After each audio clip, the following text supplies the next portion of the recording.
반갑습니다. 사도행전 2장에 대한 말씀은 우리가 한 3주 살펴봤습니다. 2000년 동안 참 수만 가지의 주제로 전해진 말씀입니다. 우리는 비록 3주 동안 성령이 임하면 변한다라는 주제로 봤습니다. 이런 주제로 보도록 하신 성령님은 우리가 변화되기를 원하시기 때문이라고 봅니다. 외적으로 영적으로 삶의 영역에서 성령님의 인도하심을 받아서 변화되기를 바라시기 때문에 그렇게 2장을 변화라는 주제로 보게 하신 것 같습니다. 여러분, 변화는 순종으로 시작합니다. 나의 기준을 버리고 성령님께 말씀의 기준에 순종함으로 사람은 비로소 변화를 시작하게 됩니다. 그 변화에 꼭 동참하시기를 바라겠습니다. 오늘 본문은 사도행전의 첫 번째 이적입니다. 사도행전에는 여러 이적들이 나오는데 오늘 본문이 첫 번째 이적입니다. 이 말씀도 베드로와 요한의 관점에서, 또 나면서 못 걷는 사람의 관점에서, 또 미문이라는 관점에서, 또 바라보고 있다라는 그 단어로, 또 기도라는 관점에서 아주 다양한 설교 그 주제로 전해진 말씀입니다. 다 관점은 다르지만 어느 관점으로 보든지 나름의 신앙의 교훈들이 있습니다. 저는 오늘 본문의 흐름에 따라서 우리를 향한 말씀으로 듣는 시간을 가졌으면 좋겠습니다. 본문의 흐름에 따라서 1절에 보면 제9시 기도 시간에 라는 이런 말씀이 있지요. 베드로와 요한이 성전에 올라갈새 제9시 기도 시간. 그래서 첫 번째 우리들에게 신앙적인 교훈은 각자 정해놓은 기도 시간이 있느냐고 묻습니다. 2장과 3장 사이는 그냥 바로 붙어 있지만 어느 정도 시간, 날짜의 차이가 있습니다. 이들은 예루살렘에 머물러 있으면서 오순절 이후에 교회를 이루며 살아가고 있습니다. 대부분 사람들이 갈릴리가 고향인데 고향으로 돌아가지 않고 하나님의 말씀 성령 충만함을 받아서 예루살렘에서 교회를 이루고 있습니다. 시간이 좀 흘렀습니다. 각자 가정교회에서 흩어져서 예배를 드리고 교제를 나누며 떡을 떼었습니다. 그러면서 베드로와 요한은 경건한 유대인이지요. 예수를 믿지만 경건한 유대인입니다. 그래서 전통에 익숙한 그런 습관에 따라서 기도하러 성전에 올라갔습니다. 그리고 그곳에서 예수님의 말씀을 전하기도 하고 전도도 했습니다. 베드로와 요한이 정한 시간에 기도하는 습관이 있었던 것으로 보입니다. 여러분, 신앙생활에서 기도는 숨 쉬는 것과 같아요. 숨을 멈추면 죽는 것처럼 그만큼 중요하다는 뜻이지요. 예수님은 제자들에게 기도를 가르쳐 주었습니다. 예수님은 또한 밤 깊도록 또 특별한 일이 있으면 산에 올라가셔서 기도하는 모습을 제자들에게 모범을 보여주었습니다. 그러나 제자들은요, 복음서를 보면 곳곳에서 기도하는데 실패했은 것을 발견하게 됩니다. 예수님이 기도할 때 졸았고요. 또 기도로 귀신을 물리치려고 할 때, 고치려고 할 때 하지 못했습니다. 배우기는 했는데 능력은 없었습니다. 그런데 지금 예수님이 승천하신 이후에 사도행전으로 나와서 변화된 제자들은, 특별히 베드로와 요한이 달라진 것은 기도의 능력을 경험했다는 것입니다. 오늘 첫 번째 이적은 기도하러 가는 중에 일어났습니다. 오늘 우리들에게 이 말씀을, 제9시 기도 시간이라는 이 말씀을 통해서 우리들에게 묻습니다. 너에게 제9시가 있느냐? 하루 종일 하나님을 대면하는 시간, 교제하는 시간이 있느냐라고 묻습니다. 믿음의 선배들은요, 이 주님이 가르쳐 주신 주기도문으로 일주일 내내 묵상하는 습관을 가졌습니다. 하루에 한 구절씩 그렇게 암송하면서 일주일 내내 보냈습니다. 월요일은 그 주기도문 아시죠? 월요일은 이런 기도를 했습니다. 하늘에 계신 우리 아버지, 하루 종일 하늘에 계신 우리 아버지만 묵상하는 겁니다. 그 묵상이 깊으면 깊어질수록 하늘에 계신 살아계신 하나님을 경험하고 체험하는 기쁨을 누리는 것이지요. 화요일에는 우리 주기도문 두 번째 단락, 당신의 나라가 임하옵소서. 하나님의 나라가 이 땅에 임하게 하여 주옵소서. 하나님의 공의와 하늘에서 이루어진 사랑이 이 땅에도 동일하게 이루어 주옵소서라고 그렇게 그 말씀을 묵상하면서 하루를 보냅니다. 또 수요일에는 뜻이 하늘에서 이루어진 같이 땅에서도 이루어지기를 원합니다. 하나님의 뜻, 그 뜻이 이 땅에서 이루어지기를 원합니다. 그것을 하루 종일 하는 거예요. 또 목요일에는 일용한 양식을 주옵소서. 굶어 죽지 않도록 주님 일용한 양식만 주시면 됩니다. 내가 만나 훈련을 하면 됩니다. 하루하루 살려주시는 하나님의 손길을 경험하면 됩니다. 라고 목요일은 일용한 양식에 대해서 그렇게 기도했습니다. 금요일에는 우리의 죄를 용서하소서. 그렇게 죄의 용서를 구하는 거죠.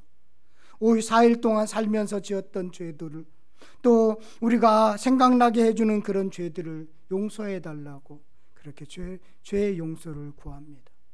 토요일에는요, 시험에 들지 마시고 다만 악에서 구하옵소서. 토요일은 특별히 주일을 기다리며 한 주 동안 돌아보며 회개의 시간을 가졌음을 보게 됩니다. 시험에 들게 하지 마시고.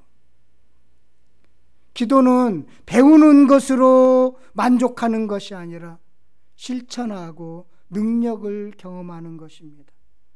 지금 베드로와 요한은 기도의 배움에서 실천으로 능력으로 지금 넘어가고 있는 것입니다. 저는 기도 중에 참 많은 것을 깨닫습니다. 어떤 때는 생각하지 못했던 문제들을 해결받는 경우도 있습니다. 그리고 힘을 얻기도 합니다. 제가 좀 알고 지내는 교수님이 계시는데 그분은요, 바쁜데도 하루에 3시간씩 기도를 해요. 저보다 훨씬 기도를 많이 하는데 기도로 자신은 논문도 쓰고 기도로 응답도 받고 기도로 늘 하나님의 살아계심을 경험하게 된다고 늘 겸손하게 주님을 섬기는 그런 모습을 발견하기도 합니다. 지금 베드로와 요한처럼 기도하러 가야 정해놓고 기도하는 시간 습관을 가져야만이 어느 순간에 안 보이던 사람이 보이게 되는 것입니다. 기도하러 가야만이 안 보이던 문제가 해결받는 은혜를 경험하게 되는 것입니다. 안 보이던 것이 보이는 것은 바로 기도하러 가는 습관 속에서 출발한다라는 것입니다. 여러분들에겐 제9시가 있으십니까? 하루를 시작할 때 어떤 직장이든 아니면 일어나서 아니면 새벽 기도에 여러분들이 정해놓은 제9시가 있기를 간절히 바라겠습니다. 두 번째는요, 보이지 않던 사람이 보이느냐고 묻습니다. 제9시는 우리가 지금 사용하는 시간으로 따지면 오후 3시입니다. 9시, 12시, 3시에 그 경건한 유대인들은 기도하고 그랬어요. 특별히 오후 3시에는 번제 제사를 드리는 것까지 있어서 아주 바쁜 시간이었습니다. 그리고 사람들이 참 많은 시간이고 분주한 시간이었습니다. 그 시간에는 성전을 가장 많은 사람들이 찾아왔습니다. 베드로와 요한은 매일 제9시에 기도하러 그렇게 성전에 올라갔습니다. 그런데 오늘 미문 앞에서 구걸하는 걷지 못하는 사람이 보였습니다. 그전에도 미문 앞에서 이 사람은 구걸하는 사람이었습니다.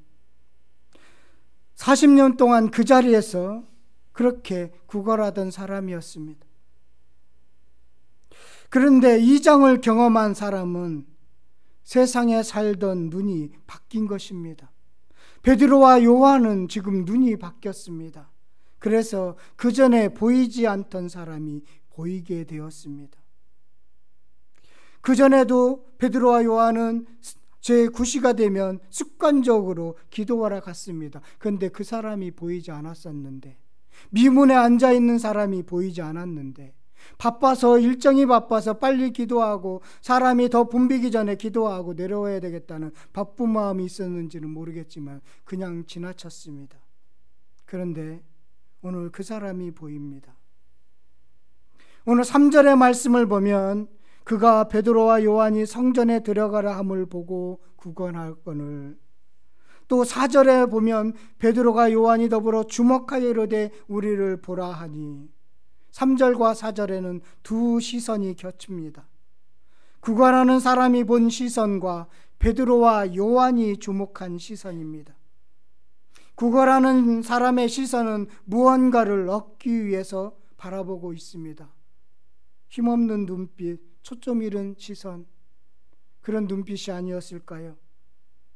크게 기대하거나 바라는 것이 별로가 없는, 주면 좋고 안 주면 할 수 없는 그런 눈빛이 아니었나 생각이 듭니다. 이분은 4장 22절에 보면 40세인데요. 선천적으로 장애를 갖고 태어났습니다. 그나마 좋은 사람이 있어서 미문에서 구걸하면서 살 수 있도록 도와주는 사람이 있었습니다. 생존하도록 돕는 사람이 있었던 것이지요. 이 미문, 이방인 뜰에서 그 여인의 뜰로 들어가는 황금으로 만들어진 아름답게 꾸며진 미문입니다. 사실 이 거린에게 있어서의 미문은 사실 그림의 떡입니다.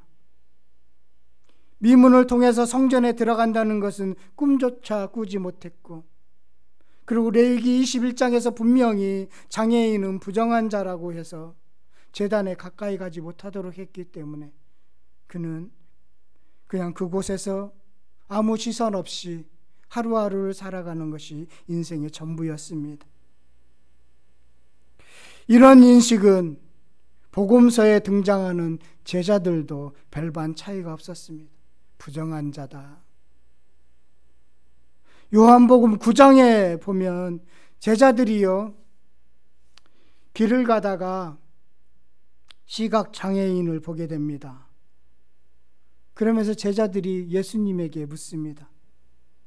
누구의 죄로 인해서 이런 맹인 시각장애인이 된 것입니까? 예수님이 그 묻는 제자들에게 이렇게 말씀하십니다. 요한복음 9장 3절에서부터 5절까지 한번 가서 찾아보도록 하겠습니다.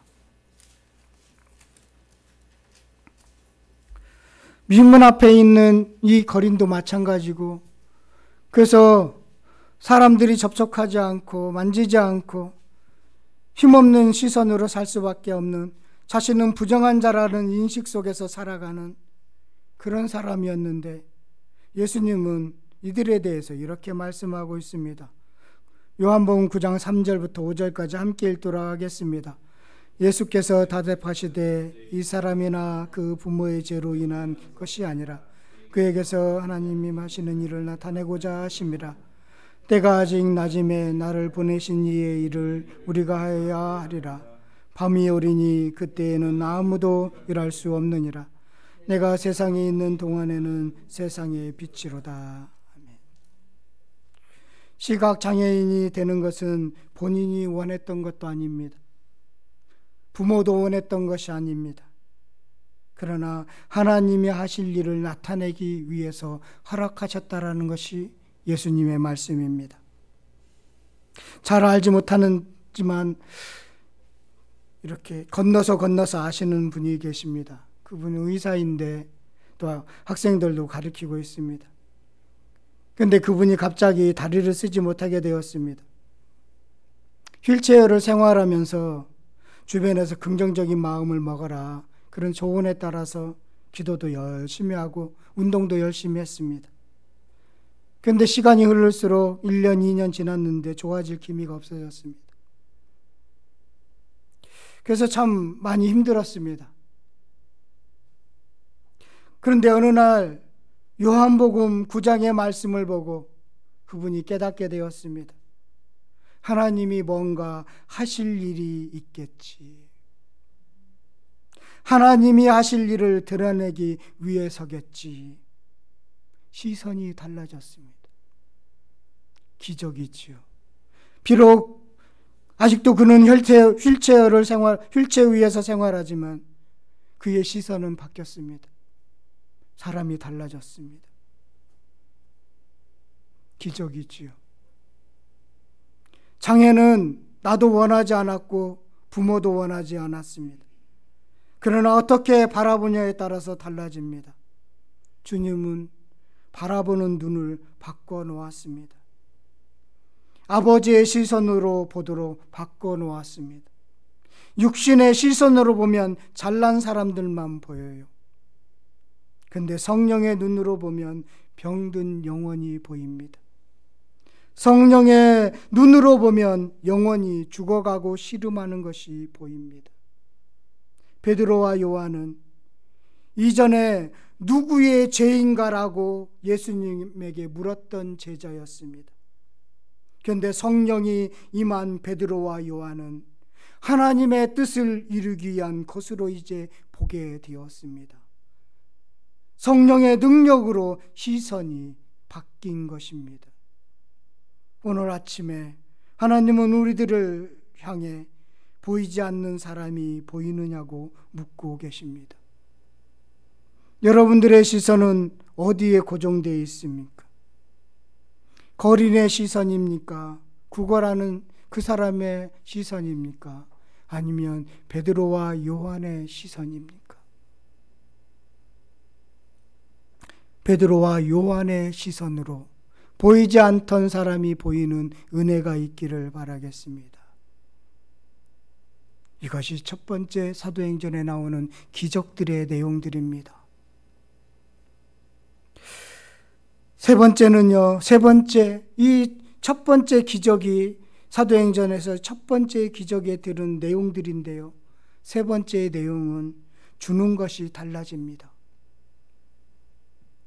거린이 지금 미문 앞에 있는 구걸하는 이 사람, 걷지 못하는 이 사람, 이 사람이 바라는 것은요, 은과 금뿐이었습니다. 여기서 은이 먼저 거론되는 것은 은이 그만큼 금보다 값어치가 있다는 뜻이에요. 그런데 베드로가 자신을 보라고 하면서요, 뭐라고 하느냐면 6절의 말씀, 나를 봐라 그러니까 이렇게 바라보고 있어요. 뭔가 기대하면서 바라보고 있습니다. 그런데 6절을 보니까 베드로가 이르되 은과 금은 내게 없거니와. 놀리는 것도 아니고 바라보라고 하면서 그러면 은과 금이 없다고 그러는 거예요. 구걸하는 사람이 바라는 건 뭐가 있겠어요? 은과 금을 바라겠지요. 그런데 은과 금이 없대요. 보라고 하면서 은과 금이 없다라고 하는 것은 한편으로는 놀리는다는 기분이 들지 않겠습니까? 은과 금이 없다고 합니다. 놀리는 것도 아니고 왜 베드로와 요한은 은과 금이 없다고 했을까요? 정말로 베드로와 요한은 주머니에 몇 푼의 은전도 그런 금전도 없었을까요? 2장에 우리는 그들의 재산과 소유를 팔아서 필요에 따라서 나눠줄 정도로 교회에 돈이 있었습니다. 그런데 지금 은과 금이 없다고 말합니다. 여기에 이 기적에 담겨 있는 깊은 뜻이 있습니다. 교회와 세상의 관계를 말하기 위해서입니다. 교회는 은과 금이 없어야 하는 곳이어야 합니다. 은과 금이 없어야 무엇이 소중한 것인지를 알게 됩니다. 교회는 세상의 기대를 채워주는 것이 아니라는 것입니다. 돈으로 뭘 하라는 생각을 버리라는 것입니다. 세상이 줄 수 없는 것으로 도우라는 것입니다. 베드로는 나에게 은과금은 없지만 있는 것이 있다라고 말씀하고 있습니다. 6절의 말씀 보십시오. 베드로가 이르되 은과금은 내게 없거니와 내게 있는 이것을 내게 주노니, 내게 있는 것이 있다는 것입니다. 그것은 바로 나사렛 예수 그리스도의 이름으로 일어나 걸어라 하고, 지금 베드로에게, 요한에게 있는 것은 예수 그리스도인 것입니다. 교회만이 갖고 있는 복음, 새로운 삶을 주는 능력, 그것은 예수 그리스도입니다. 교회도 어려운 사람을 돕는 기구가 있고 필요에 따라서 돕는 그런 정도의 돈도 있습니다. 또 국가도 어려운 사람을 돕는 기금이나, 여러분 15만 원 잘 받아서, 15만 원이죠? 잘 받아서 쓰셨죠? 예, 국가가 국민들이 힘드니까 그렇게 주지요. 그래서 경제를 살리려고 합니다. 또 그런 기구들이 있고 돈이 있습니다. 그런데 교회만이 있는 것이 있습니다. 예수의 이름으로 사는 것입니다.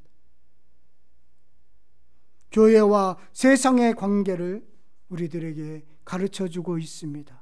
이게 첫 번째 기적에 담겨져 있는 내용입니다.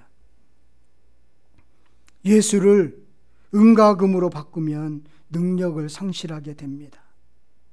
중세교회는 은과 금을 가졌지만 예수를 잃어버렸습니다.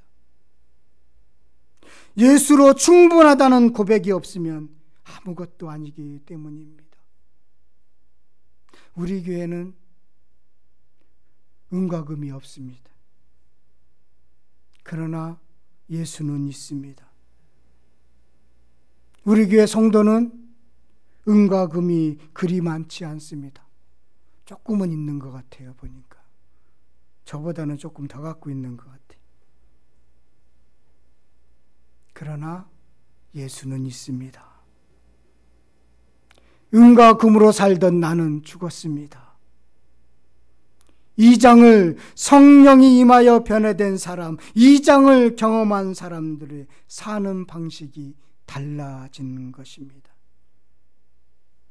그동안 미문 앞에서 이렇게 구걸하던 이 사람, 사실은 이 거리는 종교적인 교만과 허영심을 자극하면서 먹고 살았습니다.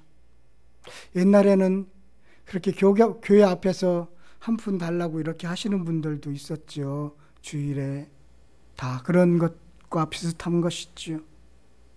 황금으로 입혀진 미문을 드나드는 이 사람들은 한편으로는요, 거린이 보이지 않았습니다.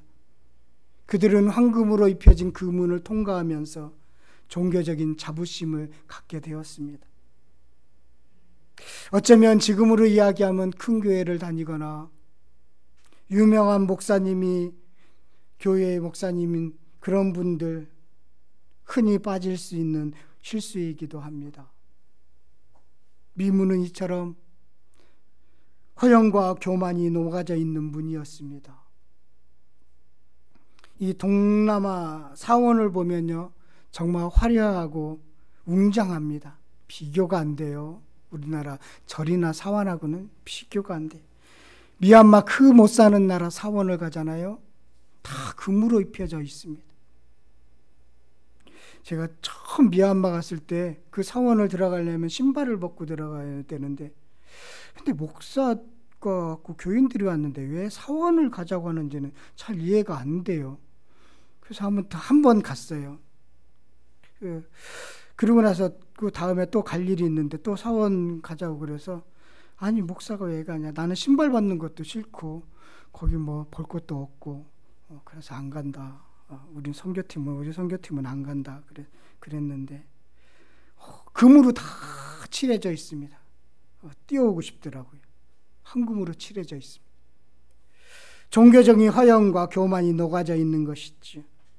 거기뿐만 아니에요. 유럽의 큰 성당, 우리나라의 큰 대형교회 모두 종교적인 허영과 교만이 녹아져 있습니다. 그래서 이 미문과 이 거리는요, 이런 의미가 담겨져 있어요. 화려하게 치장된 예배 속에 숨은 그림처럼 그렇게 보이도록 우리들에게 교훈하고 있습니다. 은과 금을 구걸하는 예배자의 모습의 자화상을 그렇게 보여주기도 합니다. 이런 기대를 채워줄 수는 없지만 줄 수 있는 게 있다는 것입니다. 베드로는 기대 이상의 것을 주었습니다. 자기 속에 살아계신 예수 그리스도를 주목하라며 초청했습니다. 보잘것없는 내가 아니라 내 속에 있는 예수 그리스도를 보라고 그렇게 그 거린에게 지금 베드로는 초청하고 있는 것입니다. 죽은 자 가운데서 살아계신 생명이신 나사렛 예수 그리스도의 이름으로 일어나 걸어라라고 그는 믿음의 손을 내밀었던 것입니다. 예수님이 근본적인 문제의 해답이십니다. 은과 금을 주면 또 은과 금을 줘야 합니다. 그러나 문제가 해결되지 않습니다. 여기에 베드로의 믿음의 손을 갖고 있음을 또 말씀에서 우리는 배울 수가 있는데요. 이렇게 이야기하지요. 오른손을 7절을 보니 잡아 일으키니 발과 발목이 곧 힘을 얻고, 손으로 잡아 일으켰습니다. 발과 발목에 힘이 들어가 바로 뛰어 서서 걸었습니다. 성전으로 들어가 걷기도 하고 뛰기도 하고 하나님을 찬양합니다. 믿음이 있으니까 손을 내밀었겠지요. 일으킨다는 확신이 들었기 때문에 손을 내밀어 잡아 일으켜 세웠겠지요. 그래서 그는 걷게 되었습니다. 저는 이 말씀을 오늘 준비하면서 참 많은 묵상을 했습니다. 저에게 베드로와 같은 능력이 없다는 것을 저는 압니다. 저에게 이런 신유의 능력을 주시지 않았습니다. 은과 금을 줄 수 있는 능력도 없습니다. 그런데 이 말씀을 전하는 것은 저에게 예수 그리스도가 있기 때문입니다. 제 마음속에 이렇게 세워졌으면 좋겠다, 이런 마음이 참 간절하기도 합니다. 그런데 왜 이렇게 세워지지 않을까? 오늘 요한복음 9장과 연결하면서 기적은 일어나지 않지만 새로운 시선으로 살아가도록, 기적은 일어나지 않지만 힘없는 시선에서 이제는 힘있는 시선으로 바뀌는 것처럼 우리의 생각과 시선을 바꿔주시는 기적을 체험했으면 좋겠다라는 말씀을 오늘 말씀으로 전하기를 원합니다. 그 기적이 여러분들에게 일어나기를 원하고, 더 주님께서 은혜 주셔서 일어나는 기적도 있었으면 참 좋겠습니다.